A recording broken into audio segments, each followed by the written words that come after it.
now, right now. Right now, right now. Right now, right now. Right now, right now. Right now, right now. Right now, right now. Right now, right now. Right now, right now. Right now, right now. Right now, right now. Right now, right now. Oh, I got a real good feeling. We try to bring you high-quality educational and informational content every single day. Why do you think the price is having such an anemic time? The news story of the hour. Jump onto the chart. Is this the beginning of a massive financial unraveling? We gotta add a little addendum to the show map today. So we start here on the daily. Now, we've been looking at the RSI on Bitcoin's daily chart for the last several days. It always has been, but it's been increasing over the last 50 years since the government has been. Hey guys, what's going on? Jebb here, and welcome back to Coffee and Crypto Live. This is your weekdaily morning show where we bring you the latest in Bitcoin, cryptocurrency, and technical on-chain and fundamental analysis here in the cryptocurrency markets. I just completely butchered that. This is the weekdaily morning show where we bring you the latest in Bitcoin and cryptocurrency, technical on-chain, and fundamental analysis. And in today's episode, we're going to talk about why the rally on Bitcoin may soon be over. Unfortunately for everyone who was excited about a $28,545 Bitcoin, myself being one of them, right now, Bitcoin is having a very hard time breaking above some resistance around $23,500 to $24,000. By my estimation, in yesterday's live stream, Bitcoin would need to break at least $24,500 before it would be able to climb up to $25,236, break through that, and then head up towards the stratosphere, i.e. $28,545. Unfortunately, it looks like it's having a lot of trouble with that right now, and for a multitude of different reasons that we're going to talk about today, I think that it may continue to have trouble with that movement. Now, I want you guys to not get too freaked out about this, don't get scared about this, because Bitcoin has already rallied over 50% this year. So with Bitcoin rallying as much as it has, it makes sense that Bitcoin in the crypto market would need a little bit of a correction, considering all of the bearish fundamental stories that are taking place in the news environment over just the last 4 months, starting, of course, with the collapse of FTX, then moving on to the collapse of BlockFi and Genesis, which led to the downfall of the Gemini Earn program. Then you saw Kraken's staking program get shut down, however you want to say, by the Securities and Exchange Commission. Binance USD is going down, and now, as we're going to talk about in today's episode as well, it looks like Visa and Mastercard are pulling out of their respective cryptocurrency partnerships. Those partnerships worth billions of dollars. Those are very large partnerships. Visa and Mastercard together are both worth well over $600 billion. Those are the two largest payment processors on the planet, at least in the West. Not so much in China, but in the rest of the world they are. And them pulling out of cryptocurrency partnerships is nothing short of sad. It is definitely a very sad moment in cryptocurrency. But the thing I want you to keep in mind, because we're going to talk about some bearishness, we're going to talk about some FUD here in this video, in this live stream, is that the fundamental intrinsic value of Bitcoin has not changed, nor has the fundamental intrinsic value of Ethereum, Cardano, or any of your other favorite cryptocurrencies. If their intrinsic value was this much, then it's still this much. If their intrinsic value was this much, it's still that much. If the intrinsic value was there, nothing that happens in the news or the price action is going to change that. If it's a good product, it's a good product. If it's a bad product, it's a bad product. Now, the environment which that product or cryptocurrency exists in can change, but the intrinsic value itself should not. And over just the last 2 days, of course, not much has really changed all that much in the actual crypto market itself and in the broader macroeconomic environment. We'll talk about all of that and more in today's episode, but I just want you to remember things aren't over just because the price goes down a little bit. That's something that can be very tempting to forget. Let's go ahead and read chat. Thank you guys for tuning in. We are just barely getting started here, and we've already got 200 people watching. Thank you guys so much for tuning in. And also, by the way, thank you to everybody who's joined Club DeFi's Principles of Technical Analysis. It's got a great reception. We've had a bunch of people join in over there, so thank you so very much to our new members of Club DeFi Principles of Technical Analysis. If you guys didn't know, when Club DeFi was in beta, it was under a subscription model. We found from your feedback that you guys preferred a lifetime model where you get access to the course permanently. So long as Club DeFi is around, you will have access to your courses, which is many years. And so whenever you join Club DeFi, you get access for good to those courses, just the same way that everyone who got access to CT2A got access to those courses for life. I just want to thank you guys for signing up and getting access to Club DeFi's Principles of Technical Analysis. Shout out to a couple of them. Chandler, who's a fan of the show, he signed up yesterday, so shout out to Chandler, and welcome to Club DeFi's Principles of Technical Analysis. If you want to shout out, then feel free to sign up. Use the coupon code that would apply to you, at either the one for CT2A, or if you were in the beta, you can shoot us an email, support@cryptojebb.com, for more information on that. All right, Mike Lowry is in chat. Looks like he was first. Said morning. Good morning, Mike Lowry, and thank you so much for being a member as well, and for supporting the channel with your continual viewership here of the stream. Thank you so much. Oh my is in chat. Said, good morning. Hope everyone has a good day. Hashtag FinSov. Absolutely. Thank you so much. We've got Rock and Metal News in chat. Good morning, everyone. Good morning to you. Tatarix. We've got Celeste. Good morning to you guys. Don't know if I've ever given you two a shout out, so welcome to the stream. We have Otis and Crypto Manny Bear saying, what's up, Jebb? What's up, man? The sky and the ceiling. How you feeling? We've got Piotr GXRP. How many times will you be making the same video? XD. Yes, it's over. Now bearish signals show we go down. Well, the thing is that so much changes in a 24-hour period when you're looking at the hourly chart. So when we look at the technical analysis, the reason we look at it so much is because there's so much to look at. If I was to show you everything that could go into the technical analysis in just an hour-long stream, we wouldn't really get very far. There's so much that goes into it, especially when you are looking at 5 different slices of the market, i.e. Monday's chart, Tuesday's chart, Wednesday's chart, Thursdays and Fridays. We barely even get time to get into the altcoins because we're digging into Bitcoin so much. So yes, there's a little bit of repetition, as naturally there will be whenever you're covering something like that. But for the most part, I feel like we keep it pretty fresh every single day. You guys can tell me what you think on that. PNW Crypto AE said, good morning, everyone. We've got Queen in chat, Justin Eubanks in chat. We've got Wisely T in chat. Shout out to all of you guys and everybody who didn't get a shout out just yet. Mike Lowry has been a member for 6 months. Thank you so much. Much love, Jebb. Thanks for all that you do. Keep up the great work. God bless you and your family. Thank you for the member chat and for the help moderating the chat and for the help by being a member. Shadrach Frost in chat. Good morning, Jed and chat. Hope you are all having a good day. Good morning to you as well. Crypto Mini Bike in chat said, good morning. What's up, man? Grand Roofing Incorporated said, good morning, everyone. Sorry I'm a little late. Just got out of an attic looking for a roof leak. There you go. Win People's in chat. Good morning, all. Hashtag FinSolve. Matt Chandler said, join the club. Thanks, Jebb. Thank you for joining the club, Matt Chandler. Really excited to have you in there, and let us know if there's anything we can do for you, my friend. Cloud Casino, Jebb, like Ada. Of course, he still has it. Yep, I do like Cardano. Arthur O, hey Jebb, good morning to you. Appreciate all that you stand for. Good morning to you as well. Those likes are only 25%, my friends. They should be not. This should not be. Hit the likes. Absolutely. Thank you so much, Eric Brubaker. CBD Study said, good morning, Jebb. I'm here, but I'm also distracted with a mint. Much love. With a mint. With a mint? You like doing your personal finances in Mint? That's a great software, by the way.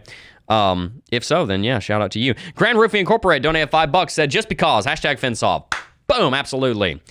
Thank you, guys. Thank you so much. Good deal. Bedrock in chat. Hi, Jebb and all. Hello, Colin McDonald. All right, let's go ahead and jump right on into this chart. Now, we have a little bit of a teaching moment here. I am on CoinMarketCap, and something horrible has happened. Something absolutely terrible has occurred. We have lost our dark theme. So, if this ever happens to you on CoinMarketCap, it's this button right here. Boom, there we go. Much better. Now we won't go blind. We can see Bitcoin is down 1.28% in the last 24 hours, down 4.76% in the last 7 days. That's how you know Bitcoin is in a sustained correction. And forgive me, I need to correct myself. I said Bitcoin was up 50% year to date. It was up 50% year to date. Now it is up 41.16% year to date. Ethereum is down 1.15% over the last 24 hours and down 2.13% over the last 7 days, but still up 36.4% year to date. Cardano down 1.5% on the 24-hour, down nearly 8% on the last 7 days, but up 45% year to date and up 15% over the last 90 days. Now, something interesting that we've been watching over the last couple of days is this. Eventually, not sure exactly when it's going to be, but Solana is very likely to flippin' Binance USD, because Binance USD is dying a very slow death. If you guys are not aware, it is slowly but surely collapsing as a result of Paxos no longer minting new BUSD because the SEC came after them. So Binance USD is slowly but surely capitulating in its market capitalization, and every single day it is having about you know, $100 million shaved off of it at least. You can see back around Valentine's Day, this news came out. Market capitalization has been dropping from 16 billion all the way down to almost 10 over just the last couple of days, and it continues to drop. I suspect, as I said yesterday, within the next 2 weeks, the ULC Binance USD fall below Solana's market capitalization, and that'll push Solana right back up into the top 10. So for all of you Sol fans, you will likely see that happen relatively soon. By the way, I do want to give a shout out also to Billy Williams. Said, Jebb, you're the man, and donated $10. Thank you so very much. Really appreciate that donation, guys. Helps to keep everything going here. Thank you very much for that. All right, moving right along here. We've also got some news, not some news, but I also want to show you what some of the other altcoins are doing. Litecoin is down a little bit, rallied a little bit over the last 7 days. It's up 34% year to date. It's down 0.5% today. A lot of the cryptocurrency market is down over the last 24 hours. Looking here by sorting the market, you can see that there are a few cryptocurrencies that are up. EOS is a notable one. It is up 3.17% over the last 24 hours, and of the top 6 that are actually up, it is the highest valued. Right below it is Toncoin, sitting at 24, sitting at $3 billion. If you'll remember, guys, EOS has been around for quite some time. EOS launched right when I first got into the cryptocurrency space, and it has had a very difficult time recovering the local highs that it had back when I was first into the cryptocurrency space. It was trading at $20 at one point. And that's what that's the difficult thing with EOS, is that it just simply cannot recapture that. However, if you look at the market capitalization, you can also see that it's down quite a bit as well. Back then, it was sitting at $18 billion market cap. Right now, it's sitting at barely $1 billion. This is kind of what I'm talking about when I say that different cryptocurrencies are going to struggle to be able to stay in the top 10. You're probably not going to see the same cryptocurrency stay in the top 10 forever. Right now, we're seeing the exodus of one of them, that being Binance USD. All right, let's look at the dominance charts, and then we're going to switch on over to Bitcoin. If you guys are enjoying today's stream and you want to see some technical analysis, drop a 1 in chat for me, and go ahead and hit that like button and subscribe to the channel if you haven't already. All right, so Bitcoin has been rallying quite substantially over the last couple of weeks and months on the total cryptocurrency market capitalization charts. On the market dominance charts. You can see Bitcoin was sitting at 39% market dominance. Right now it's sitting at 42.3. That is a quite significant jump. And essentially what we've seen here is a 3% jump on Bitcoin's market dominance because it has out-rallied everything else. If you look at the market, we'll just turn off Lux Algo for a second. If you look at the market here, in Bitcoin, then you will find that Bitcoin has actually rallied farther than Ethereum has and total cryptocurrency market capitalization charts has. That being the aggregated total value of all of the cryptocurrencies in the industry. TradingView calculates it at $1,029 billion, which I personally think is the more accurate number. So Bitcoin has out-rallied Ethereum. It has out-rallied, at least depending on how you measure it, kind of Cardano, but in the majority of cases, it has out-rallied most of our various altcoins. And in doing so, it is theoretically kicked off a major rally. We would like to believe that Bitcoin has kicked off a major rally. But if you were watching yesterday's stream, and this is why we look at Bitcoin pretty much every single day here, because things are changing every single 24 hours. They're changing every single minute, but especially looking at every 24 hours here, every weekday, we get this kind of pulse where we can say, okay, this is where it was yesterday, this is where it is today, this is where we think it'll be tomorrow, and then we can continue moving on that way, having daily coverage of this market. Now, looking at Bitcoin yesterday, Bitcoin was sitting right here. Just go ahead and draw the line right there. We'll go down to the 5-minute chart just so you can see very clearly where Bitcoin was. I even talked about this on office hours last night, which if you guys are not in office hours, you definitely should be. I'll tell you about that in a second. Yesterday's live stream started right here. You can see that Bitcoin was attempting to go through a major breakout. And in fact, basically the moment the moment that we started the stream on this channel yesterday, Bitcoin stopped being in an uptrend and, in my opinion, at least as far as I can tell, started going into a downtrend once again. What do I mean by that? Well, quite simply put, Bitcoin was rallying up to $23,838. That's a very important level of resistance. Why? Because $23,838 was this bottom right here. This was a level that Bitcoin was attempting to hold just last week. If you'll remember to Thursday and Friday of last week's streams, we talked about $23,838 on Bitcoin, and that level needed to hold, because if it didn't hold, then Bitcoin would probably come down here and bottom out at 22,808. That's exactly what happened. Bitcoin went down to, depending on what chart you look at, literally the exact level of 22,808, which is that level that we called being very significant. Here on the Bitfinex chart, that is to the dollar. I think it was actually 22,809, but within a dollar, that's the level that Bitcoin ended up going to, because that's a level that, from technical analysis and historical analysis of the market, we found to be significant, because of this local high that we found over here on Tuesday, September the 13th of 2022, where Bitcoin topped out at 22,808. For any of you guys who do not know how to do that, basically looking back in time, finding another level of support or resistance that was important in the past, and then applying it to today's technical analysis, that is something that you can learn, and our Club DeFi members are learning in Principles of Technical Analysis, so make sure to check that out. I'll show you where that video is a little bit later. Moving right along, though, when Bitcoin managed to bounce off of 22,808, that was our prime decision moment. Bitcoin had a decision to make. If you've ever heard me talk about something called a decision moment or a decision point, that's what Bitcoin was in right around here. Bitcoin could either go through an explosive rally, or it could try and rally and fail. And so Bitcoin began a run-up right now, right here, just 2 days ago, began a run-up, and right around the time we started streaming yesterday, Bitcoin was faced with one of those big decisions. Does it break through 23,838 as constituted by this low set in place on Sunday, the 19th of February, 2023, or does it fail? If it fails, then this entire rally probably fails.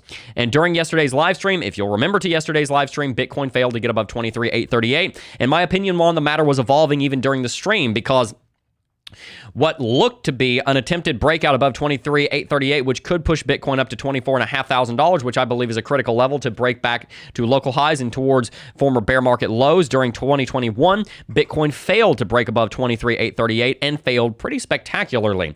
Within the span of just 4 hours following the stream's conclusion, Bitcoin had dropped $676 and change over 5 hours, down to nearly $23,000, erasing most of its gains. Now, the problem there is that Bitcoin not only went through a major correction, it also actually set a lower low on its market that you can see right here. It actually managed to go lower than the lows that it was setting right before this run-up, which indicates that this top was actually the very peak of a new downtrend. It was the very peak of an uptrend and then the beginning of a downtrend, I should say. Because from there, we saw a lower low below this low, and then we saw a lower high, then we saw another lower low, which was not lower on the candle wicks, but was lower on the candle bodies. So depending on how you look at the chart, you could consider this to be a lower low. Then we saw another high right here, which was basically an equivalent high on candle wicks, but a lower low on candle bodies. Like I said, this looks kind of like an uptrend. It almost kind of looks like a rising wedge. If you kind of just squint and look at it a little funny, it kind of looks like an ascending triangle pattern. But really, if you look at the candle bodies, because the wicks are giving you a little bit of outlier information, you'll notice that they are predominantly trending to the downside. The majority of the trading is taking place moving in at least a sideways direction, if not a slightly bearish inclination. From there, that gives me the inclination that Bitcoin has failed this uptrend, and so far does not show the potential to, well, it does have potential, but doesn't show the potency required to be able to break through 23,838.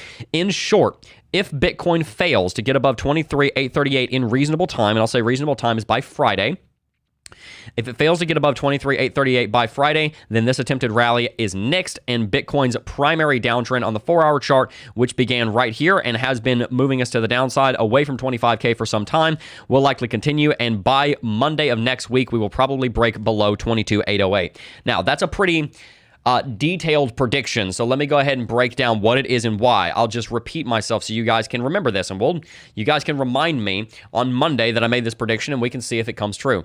If Bitcoin fails by Friday to break through 23,838 and doesn't show any major signs of bullish pressure, it will probably end up breaking 22,808, at least breaking down to 22,808, if not breaking all the way back down to this level of support right here. This uptrending level of support, as constituted by these two previous local bottoms right here, will probably be the catchment area that Bitcoin falls to should we not manage to break above 23,838. In short, I would be surprised if Bitcoin just traded sideways for This is definitely a possibility, actually, so I don't want to write this off. This may be 40 or 50% possibility, but I would be relatively surprised if Bitcoin just continued to trade sideways right here. I think it more likely that Bitcoin either attempts to break up to 23,838 and breaks through it, or attempts to break up to 23,838 and fails catastrophically and falls back down to at least 22,808 or lower. I think you're going to see some heightened volatility over the next 2 weeks. It is possible that this week we could trade sideways, because keep in mind we did have a lot of sideways trading right here, so maybe I shouldn't write that off that much. But within the next week to the next week to week and a half, so 7 to 10 days, I think you will see Bitcoin pulling back down and testing this uptrending level of support as a continuation of bearish pressure. Now, with that said, we do have a primary downtrend on the 4-hourly chart. However, on the daily chart, we are still under a primary uptrend. The primary trend on the daily chart is an upwardsly one. It is a northerly one, if you will say so. Of course, I know that upwardsly is not a real word, but we like to have fun here as well while we do our TA. Now, the reason that I am concerned is because on the daily chart, we are seeing some early warning signs, which are showing up very clearly on the 4-hourly chart, but they're showing up clearly enough on the 4-hourly chart that they're starting to show up on the daily chart. We're starting to see some early warning signs that this this major rally may be coming to a conclusion soon. One of the first things that gives me pause is the fact that Bitcoin did not this time manage to break all the way up to the reversal zone sitting at $29,000. Now, keep in mind, breaking all the way up to $29,000 is a little bit ridiculous, but that was a real possibility.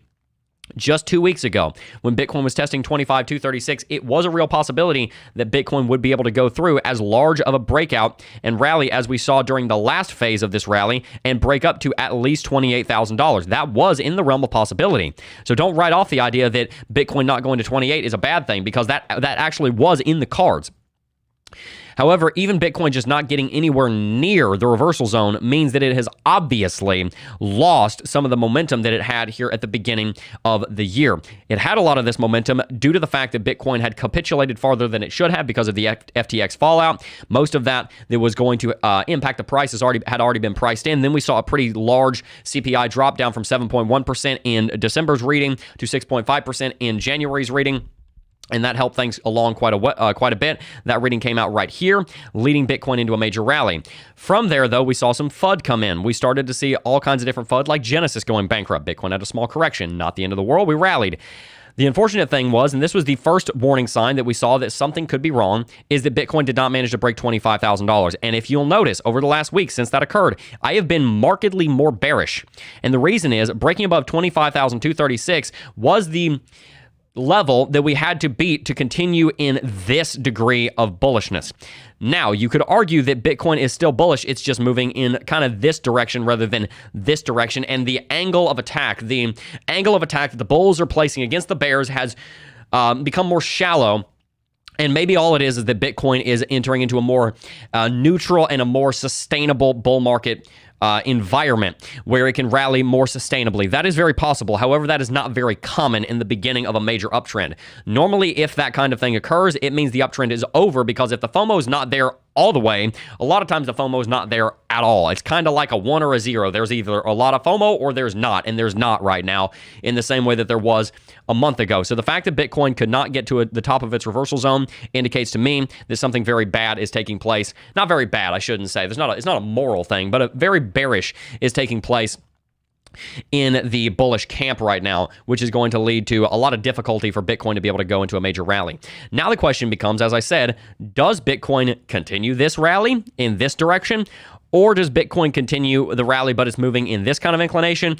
Or is this rally just over in general and Bitcoin's going to start moving in that general direction? What is the general direction of the trend going to be? Because it really could be this direction or it could be that direction. And by that direction, I don't just mean that either up or down, but I also mean in roughly this general curve, in this general degree, this general angle of attack.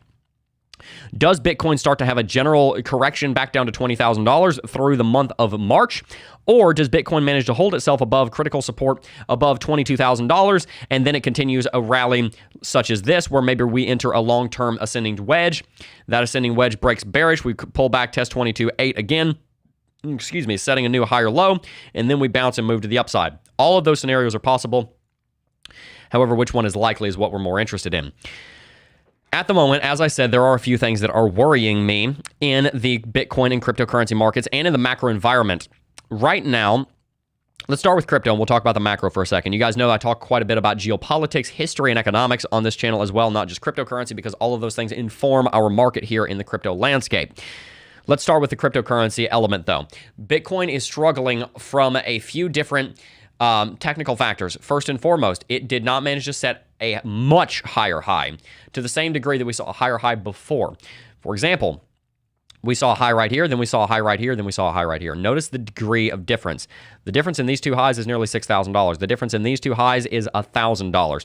Much lower high. If you guys are in principles of technical analysis, then you will remember that there is a video over here talking about rounded tops and rounding bottoms. That's what it looks like we're forming right now, is a rounding top. For any of you guys who are in Club DeFi, if you are not, you definitely should sign up, because this is one of the things we talk about over there.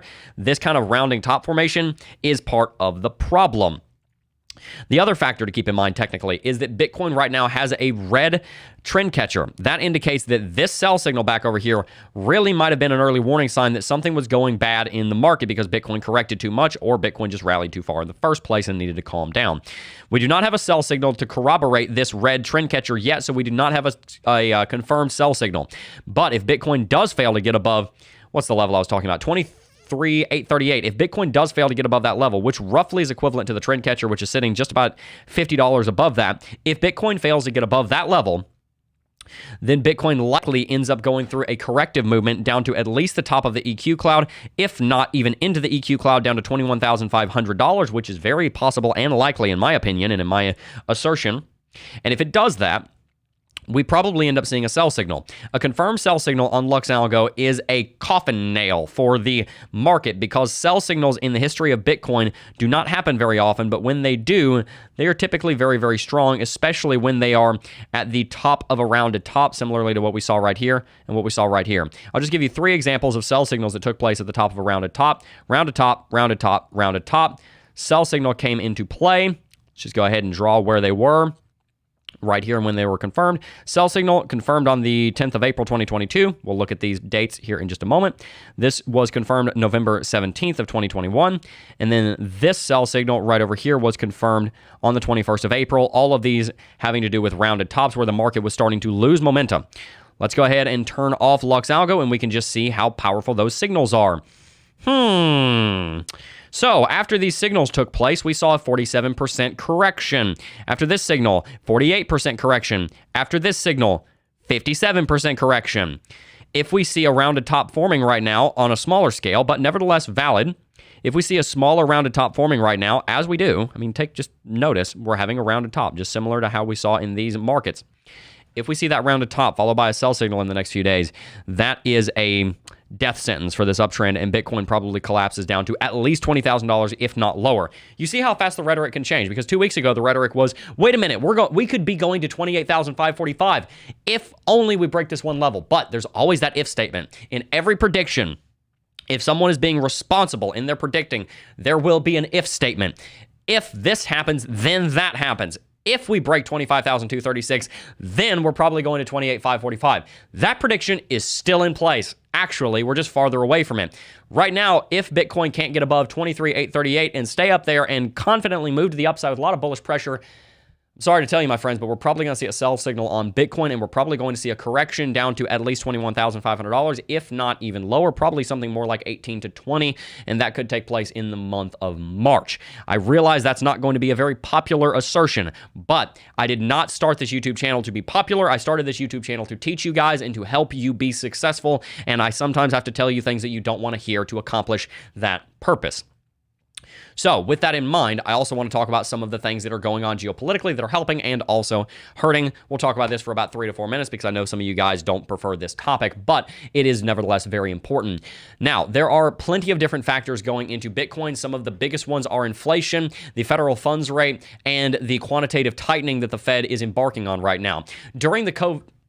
I almost got the channel demonetized. During the pandemic, we saw a massive amount of inflation take place where the Fed added about $5 trillion to their balance sheet. Essentially what that means is that the Fed goes out and buys treasuries and mortgage-backed securities with money that they pretty much just poofed into existence out of thin air, injecting money straight into the market so people can go and sell those treasuries and those mortgage-backed securities, which are now worth more, and they can invest those profits and proceeds into the rest of the market, and that helps to inflate the price of the dollar, which is a side effect, but what the actual intent is to help prop up the market through increasing liquidity and bringing down credit costs. At the same time, the funds rate was brought down to 0% so that people could get next to dirt cheap and non-existent very, very cheap money on the lines of credit where they could borrow money with not having to pay very much interest at all, sometimes only 3 or 4% on something like a home or even lower. And that rate market combined with the quantitative tightening, combined with all the stimulus that the government was putting out, led to a huge amount of liquidity that went into the market, which led to a huge bull market in all markets, including crypto, but it also led to a huge amount of inflation. Right now, that inflation is starting to get under control. However, while the inflation from the pandemic is coming under control, there is about to be a much more severe kind of inflation coming in, which is due to demography changes, demographics, that meaning where people live, how old they are, what their sex is, what nation they lived in, etc. Demographic changes the world over and geopolitical changes are about to lead to a much more insidious kind of inflation, the likes of which we have not seen in a very long time.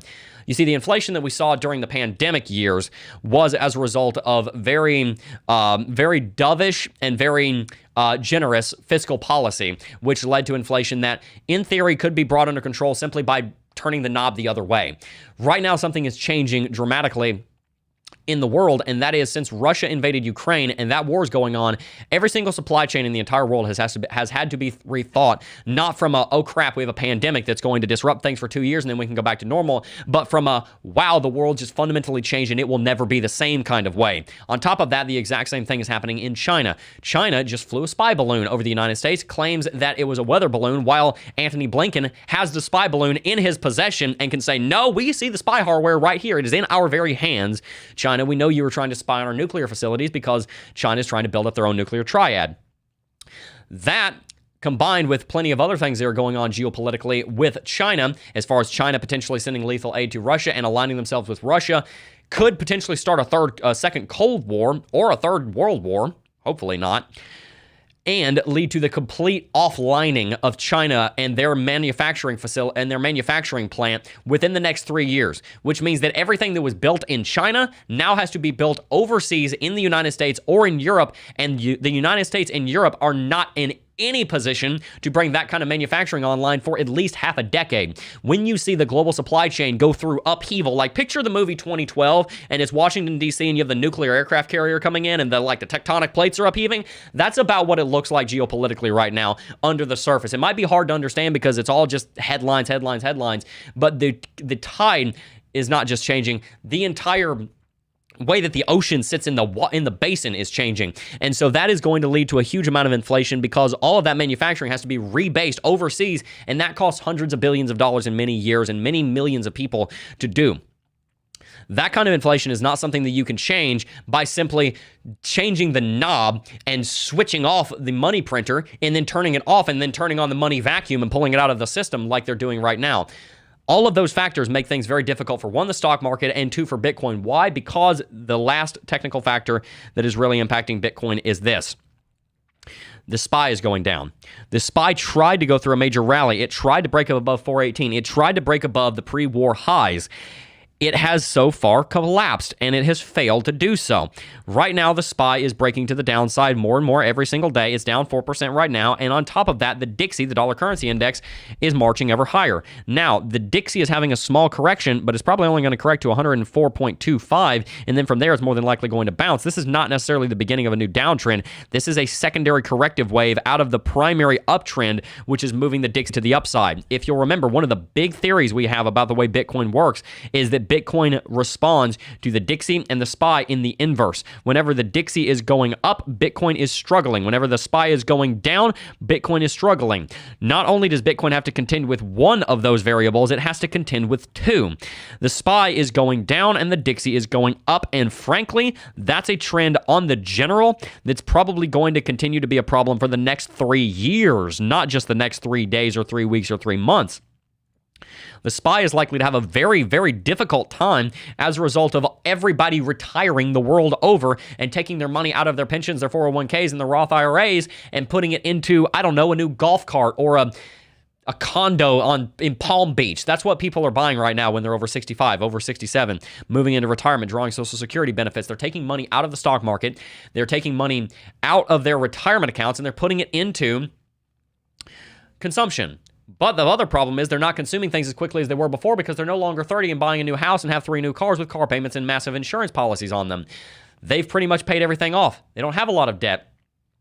They're in a position now where they are pretty much, from an economic standpoint, kind of out of the system.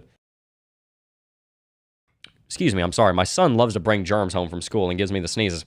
Anyway, the problem is that when you have that many people, we're talking tens of millions of people in the United States alone taking their money out of the market, where does the money go into the market to inflate the market? Two of the biggest things that drive the stock market's rise are the pensions, the 401ks, the Roth IRAs, the people investing in the stock market for the sake of retirement, and the money that was put into the economy through the buying of treasuries and mortgage-backed securities by the Federal Reserve during the pandemic years and in the post-2008 years. Both of those things are going away, and they're not coming back. I want you to understand that. Generation X is a much smaller generation than the baby boomers. The boomers came home, and they had a ton of kids, but the boomers had the kids that became the generation after the Xers. The Xers are a very small generation. You have the millennials after them. The millennials are pretty large because the boomers are the ones that gave birth to the millennials. The Xers are pretty small. When they are sitting in that bracket between 50 and 67, when they're making the most money that they ever will in their life, they paid off their house, the kids are out of the house, their kids are probably through college, so they're not paying college, they're just making bankroll kinds of money. They don't have that much money to put into the stock market, also because statistically and demographically, the Xers are more likely to have a single income household, especially that age where they don't have to pay for all those bills. They're going to leave one of the parents or one of the spouses at home for the sake of enjoying their social life rather than putting so much time and focus into career. That means that the production in that sector of the economy goes down, making it much more difficult to find investment that goes into the stock market. That, tied with the Fed reducing the balance sheet by nearly $9 trillion in just 3 years, leads the stock market into a very difficult time in the next 3 years. Don't expect day after day after day brand new all-time highs for the next 3 years on the stock market. It's going to be a lot more bumpy than that. The stock market will come back and it will go through a major uptrend, but if you think I'm wrong, look at the history of the S&P. The S&P did that exact thing here in the 2000s, following the dot-com collapse. For 3 years, dropped 50%. Then it was trying to get back to all-time high, and guess what happened? 2008 happened, dropped 57%. This bull market right here, this thing where the stock market just went up and to the right forever, this is not normal. This is a golden age that was driven by exceptionally low interest rates, by massive geopolitical stability, and by a golden age demographically that the world had never seen before, where you have a huge labor force in their 20s and 30s that are driving technology, and then you have a huge force of people that are between 50 and 65 that have not yet retired, but they have a ton of skill, and they're the executives that are the ones leading all that giant glut of 20 and 30-somethings that are in the millennial age. Those factors and many others led to the biggest bull market the stock market had ever seen. Those days are over. That ended 2 years ago. It began to end when the pandemic started. Then it continued to end when the boomers aged on average into retirement in the United States, and obviously in the rest of the world. This picture's way worse in the rest of the developed world than the United States. And when you saw Russia invade Ukraine and upheave all of the global order. This is bigger than 9/11. As far as, I'm not downplaying 9/11. That was a horrible, horrible event. But as far as the impacts that this has geopolitically, this is bigger than 9/11. This is bigger than the fall of the Berlin Wall. This is bigger than Vietnam. This is a new era in human history. And it probably is the beginning of a new Cold War. Hopefully it won't go that way, but it probably is. So why do I bring all of that up, and why should you be interested in the geopolitical? Well, first of all, if you watch this channel, you're probably somewhat like me because you're probably drawn to this channel. I'm a giant politics, geopolitics, history, economics, and cryptocurrency nerd, and so I really enjoy studying these things because I like the way that people think. During my childhood years, I wanted to go into astrophysics, and I love the more physical sciences, but something's changed in me in the last 5-10 years, and I've become much more interested in the more social science side of things. Not so much, thinking about how people think and depression and anxiety and all that. That's interesting to me too, but really just the way that human civilization evolves. I really enjoyed games like Civilization 5 and 6 growing up. Humankind, that was a good game. just Stellaris. If any of you guys that are gamers, I loved those games. I love just watching an entire civilization grow. So it's kind of in my DNA at this point to study the way that markets move and the way that humanity progresses. And I'm here to tell you that the golden age that you would get in let's see if I can get a reference here that one of you guys might get. The golden age that you would get from having getting enough golden age points in Civilization 5 because you had enough like great writers or whatever, that has now ended. And so the happiness buff that you got from that has now come to an end as well. So maybe that's an analogy that I don't know, about 1.5 of you guys will follow. Tell me in chat if you got that. Anyway, the point is Bitcoin is going to have a very difficult time in the short term because the stock market and the Dixie is going in the wrong direction. And that's probably a trend that Bitcoin is going to have to fight over the next 3 years. Make no mistake, I still think Bitcoin is going to go into a bull market starting in the next year.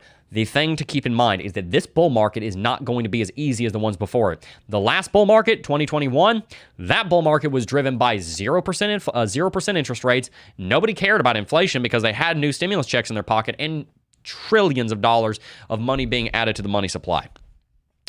That just ended.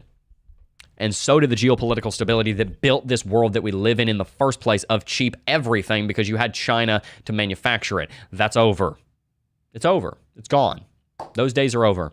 We probably will continue to see very high standard of living. I'm not saying we're going back to the Stone Ages or anything, but if you want to continue seeing the same type of lifestyle that you had 5 years ago, you're probably going to have to make 25% more money because things are going to get more expensive, if not even more than that.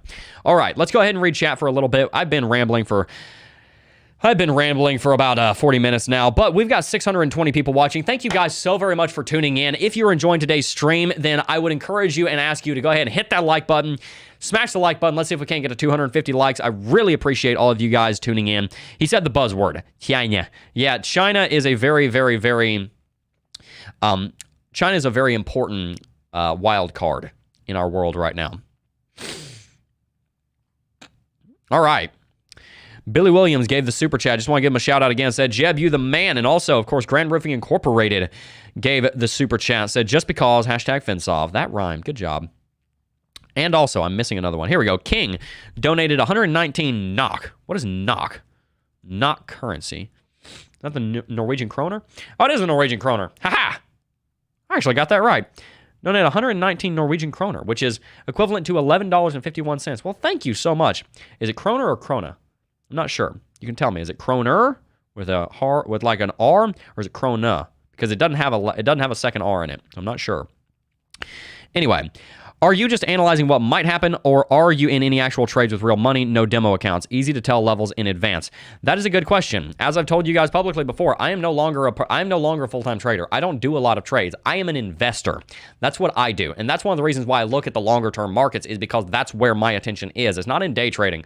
Although I have done it before, and I used to do it quite a bit, and I did make a lot of money doing it. In doing so, I learned about technical analysis on the short term and on the long term. And through this channel, with making nearly 2,800 videos now, I look at the daily charts on technical analysis every single day. So that's where I get the expertise that I have in looking at those markets. And if I wanted to spend the time, I think I absolutely could trade. I'd want to give myself like a month to really get back into it, because you gotta kind of get warmed up again. But just to answer your question, no, I'm not in any real trades right now, unless you want to call the investment portfolios that we have right now trades, because I mean technically they're long-term trades. But yeah, I'm not right now, because as I said, I'm focused on building our family, building the company, building the channel, and the investment portfolio, because that's where I found the best long-term success. Charlie Munger, who many of you guys may have varying degrees of opinion on, talked about that recently. He talked about how himself and Warren Buffett, them being the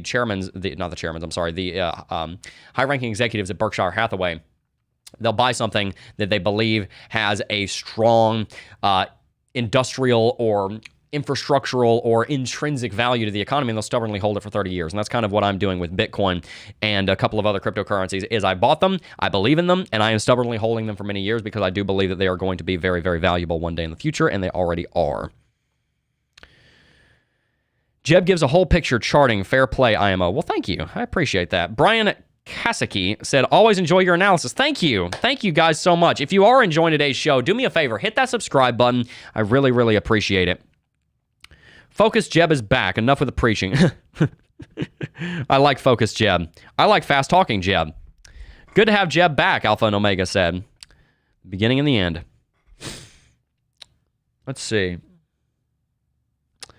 Ivan made a joke, and I thought of Jebb. Even if Jesus himself comes out with an exchange, I'm still never keeping my keys on there.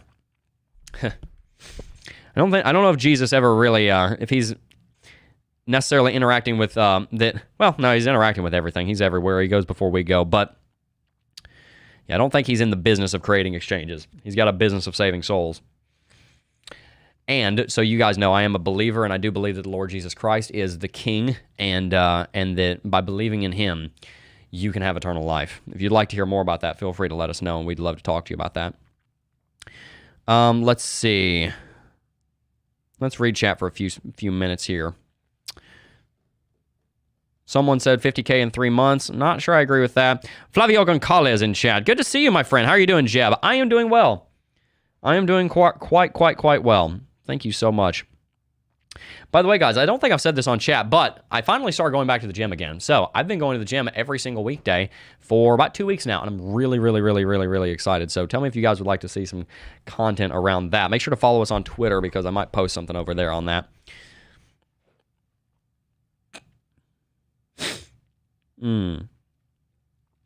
Let's see. Inflation is killing my investment portfolio, lol. Yeah, that's pretty accurate. That sounds about right. Let's see. Christians aren't supposed to invest. Well, there's this parable where Jesus talks about a master, and this master gives, I believe it's 1 talent to 4 different people. And the one takes the 1 talent, and he doesn't do anything with it. He buries it in the ground. He keeps it in the ground to keep it safe because he's worried about the wrath of the master if he comes back and he sees that the person lost the money through a bad investment. Then the other person went and invested. The other steward is the word the Bible uses. The other steward goes and invests the 1 talent. He turns it into 2. The other steward goes and invests the 1 talent. He turns it into 5. And the other steward goes and he invests the talent and he turns it into 10 through various kinds of investments. The master who actually owns that money comes back, and what do you think he does? Well, he actually scolds the one steward that takes the 1 talent and buries it in the ground and doesn't do anything with it out of fear of the retribution of the master. Instead, he rewards and praises these stewards that went and multiplied his money 5 and 10-fold because they did what he asked them to do. He wanted them to go and multiply the blessings that he had given them to steward so that then they could make money for the master. And so what the Bible teaches us and what Jesus teaches us in that parable is that it is a very good thing to invest our money, but it's also a very good thing to invest anything that he has given us. We should invest the speaking ability that he's given me, for example, or the knowledge that he's given you, or the hands for craftsmanship that he's given someone else, and we should go and use those investments and multiply them so that we can grow not only the things of this world, that's not really the important thing, but really the things of the kingdom, and use those talents and gifts that he's given us to multiply our ability to go and preach the gospel to souls around the world that really need to hear it. I have met Jesus Christ, and he's changed my life entirely, and it has never and will never be the same again. All right. Was Bible written by God or men? Yes. There's a scripture that says that the word of God was written. Well, here's one that I actually have memorized, so I can tell you this. 2 Timothy 3:16 says, all scripture is given by inspiration of God and is profitable for doctrine, for reproof, for correction, for instruction in righteousness, that the man of God may be perfect, thoroughly furnished unto all good works. You can go read that. That's 2 Timothy 3:16. So it was inspired by God, written by man, and the hand of man was carried along to write down the Bible as led by the Holy Spirit. All right.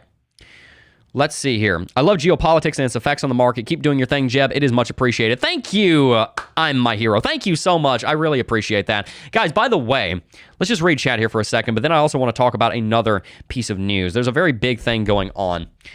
Lyrakis1 said, I love the stream. Let's go. Good deal. I love it. How do you guys like it when I just kind of sit here and I just dig into it for like 40 minutes straight? I feel like you guys really appreciate that, where I'm not breaking it up looking at chat. As much as I love reading chat, I'm not breaking it up by telling stories. I'm just, boom, we're just in it for a 40-minute block straight, just so you can kind of get into it. Tell me what you guys think about that. You seem to be really enjoying it.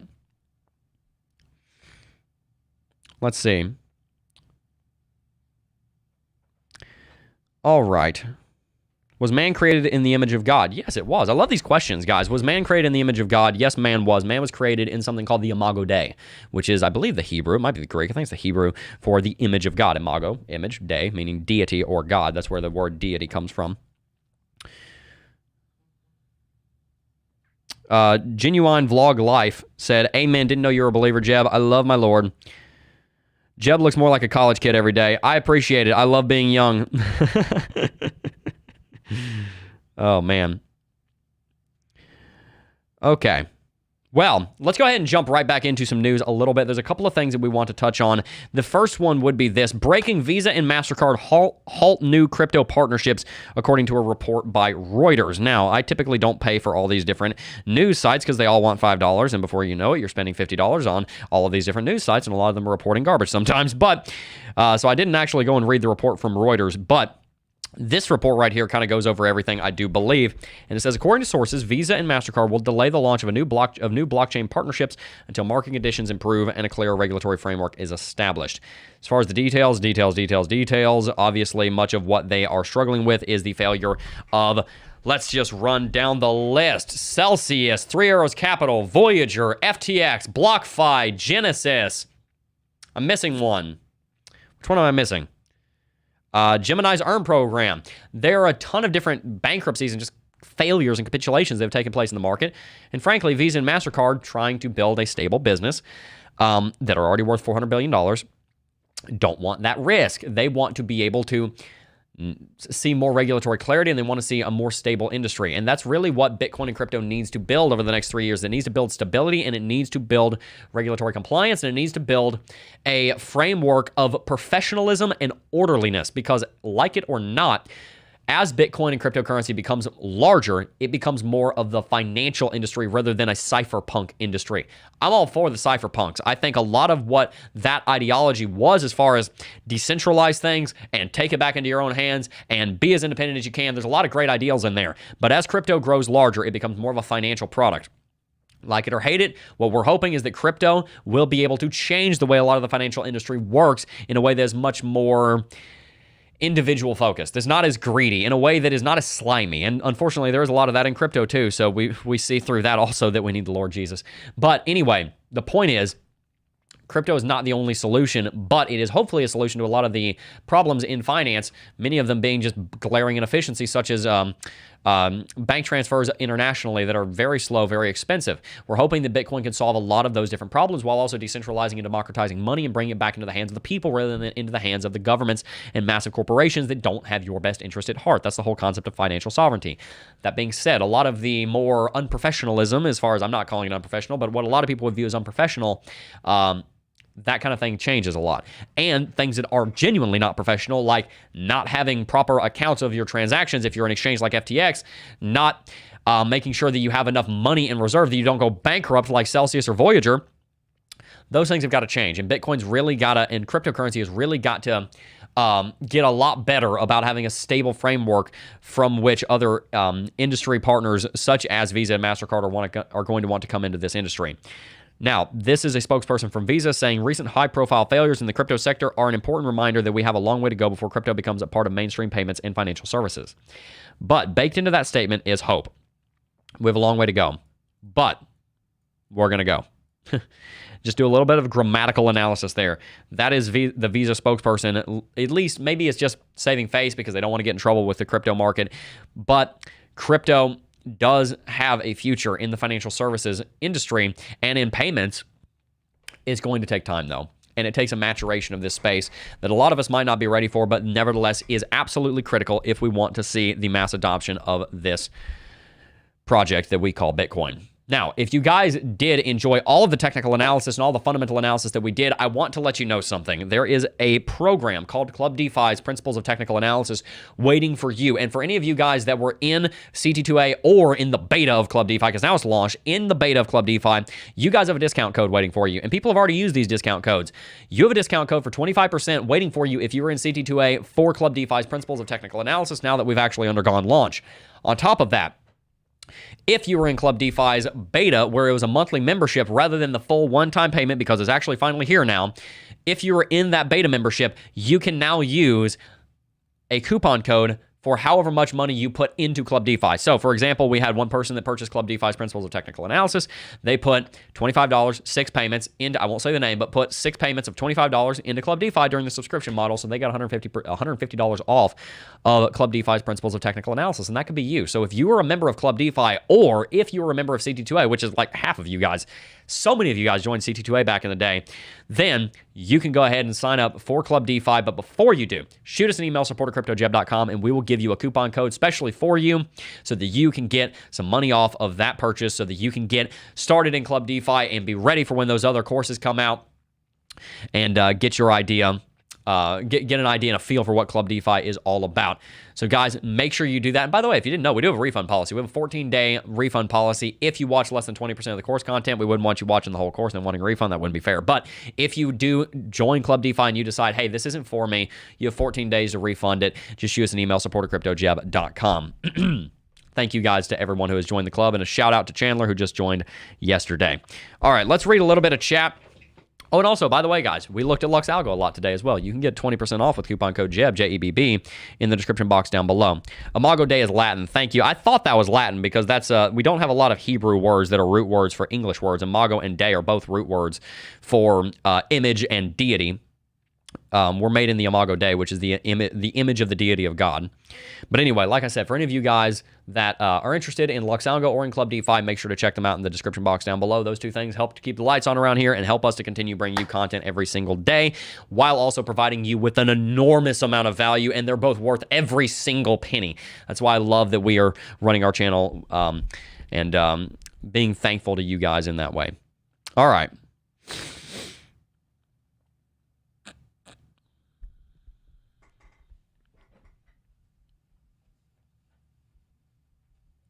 All right. The future of payments will be built on blockchain. I believe so too. I believe there's a lot of things that will be built on blockchain. Altcoins will rediscover gravity when the SEC deems them securities. They will have to disclose all their material properties. Yeah, that's going to be a hard time for the altcoins if that occurs. Let's see here.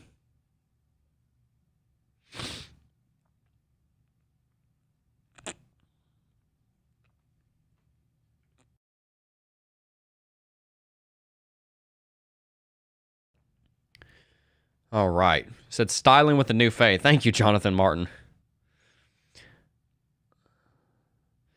I love discussing politics, but economics gets me pumped. What are some books you would recommend that would have changed the way you view economics as a whole? Honestly, I don't know if I'd be in a position to give you a book recommendation on that just yet. One of the biggest ones that combines economics and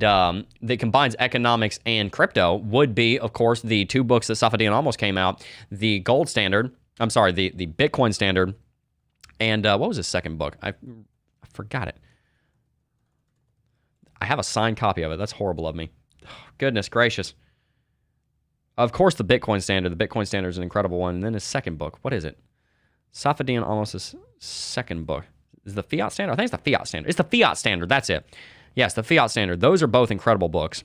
Make sure to check those out. Like I said, if you haven't read those and you love economics, you definitely want to read those. All right. I would love to have you watch Line Goes Up on YouTube and hear your rebuttal on it. It goes into the dangers, risks of cryptos. Could do that.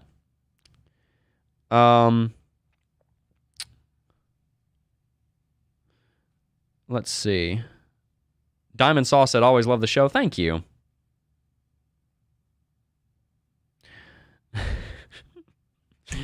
Oh, man.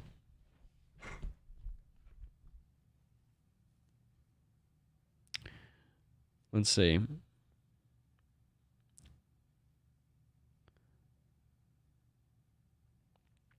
So your previous Bitcoin projection video, null and void, Crypto Jebb. As far as us going to 28,545, we really have got to break through 25,236, or else we're just not going to be able to, get up there. So if we get up there, then great. That would definitely work very well. But unless we can get up there, that's going to be very hard. Jebb should keep his son home and teach him about Bitcoin and indicators so he doesn't bring virus home. Yeah, that's a good idea. We're going to end up having... Malachi's going to be at home with Sarah more than likely here in about 3 to 4 months when the baby's here. So we actually just, cool story, we actually just got our daughter's and our son's room set up so that our son was in a crib, and now he's in a toddler bed as of last night. That was really a lot for him, so he did great last night. He's 2. For any of you guys who don't know, we have a 2-year-old. He'll be 30 months in 4 days on March the 2nd. So yeah, he's doing very well, and he's getting used to the idea of having a toddler bed where he's like a little bit off the ground, and he can, like, you know, get out whenever he wants to, which he's not supposed to, and he did a good job of not getting out.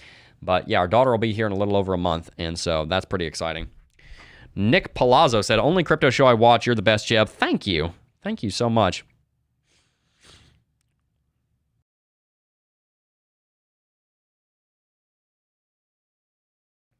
Colin McDonald said, Jebb, give my kind regards to Sarah, Malachi, and the baby girl. Got to pop off now. Good deal. You go right ahead and do that, Colin McDonald. Good to have you. Queen said, multicultural Jebb and FinSoft Sarah. What's up, Queen? Good to see you. Oh, man. Yeah, guys, I've really been enjoying getting in the gym. I feel good. I've gone probably about 12 times now. That's actually a bad idea. Your son needs exposure for a strong immune system. Oh, he's getting plenty of exposure right now, and so am I. Yeah, I've been sick nonstop for a year. I don't know if I've been totally healthy in months. Always got something going on. But it's worth it. It's totally worth it. All right. Well, guys, like I said, let me know if you would like to see more content around this kind of work where we're doing just digging deep into the technical analysis. You guys seem to be really enjoying it. And let me know if you guys would like to see some pictures or any kind of content or whatever from the gym over on Twitter. Make sure to follow me. You can find a link for that down below. And if you have not already signed up for Club DeFi, boom, I want to make sure you do it. Go ahead and hit that link down below and check it out. By the way, if you haven't seen it, you're going to go and find it through the new Crypto Jebb YouTube, the new Crypto Jebb website. If you have not seen the Crypto Jebb website, I don't know what you're doing with your life. This thing is awesome. This is so cool. You can see the headline here, Crypto Jebb, helping you chart your own path towards financial sovereignty one step at a time. I like that. Chart your own path. Isn't that funny? You can see our mission. We're more than just a YouTube channel. We want to help you pursue financial sovereignty and navigate the FUD and FOMO in this space. You can also see the courses here in Club DeFi. Principles of Trading and Principles of On-Chain is coming soon. But Principles of Technical Analysis is live, and you can get access to it by going to cryptojebb.com and clicking this button.